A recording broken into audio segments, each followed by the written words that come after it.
উপরওয়ালার প্রিয় হতে চাও? তাহলে অবশ্যই তোমাকে হতে হবে ইনোসেন্ট।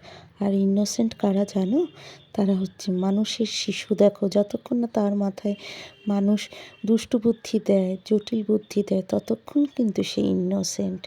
দেখবে একটা অসুস্থ শিশু, মস্তিষ্ক জড়ো তার, সে কত ইনোসেন্ট। পশু ইনোসেন্ট, প্রকৃতি হচ্ছে ইনোসেন্ট। অযথা জটিলতা তৈরি করো না, নিজে জটিল তৈরি হয়েও না। তাহলে কোনো ধর্ম কর্ম কিচ্ছু করে লাভ হবে না। আর ধর্মকর্মকে অবশ্যই নিজের মতো করো না, অবশ্যই করো যেটাতে ঈশ্বর খুশি হন। ঈশ্বর খুশি হন মনের পবিত্র ভক্তিতে।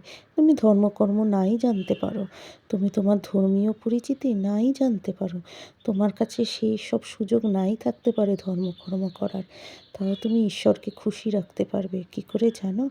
ঈশ্বরকে নিজের সন্তান হিসেবে দেখো।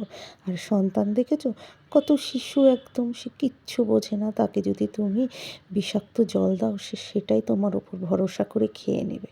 ঈশ্বরের ওপর সেইভাবে ভরসা রাখো। আর নিজেকে একেবারেই ইনোসেন্ট করো, জটিল মানুষের সংস্পর্শে যেও না। আর হ্যাঁ, অসৎ সঙ্গ করো না, প্রকৃতির দিকে তাকিয়ে বসে থাকো না, দৈনন্দিনের কাজ সেরে প্রকৃতির দিকে তাকিয়ে বসে থাকো। আর সারাক্ষণই ভালো কাজ করব, ভালো কাজ শুনবো। আর যদি ভালো কথা না থাকে, ঠাকুর ইসের গান শোনো, পাখির গান শোনো, সমুদ্রের আওয়াজ শোনো, প্রকৃতি দেখো। খারাপ জিনিস কেন দেখবে? দেখো এখানে কারা ইনোসেন্ট সেটা দেখানো হয়েছে।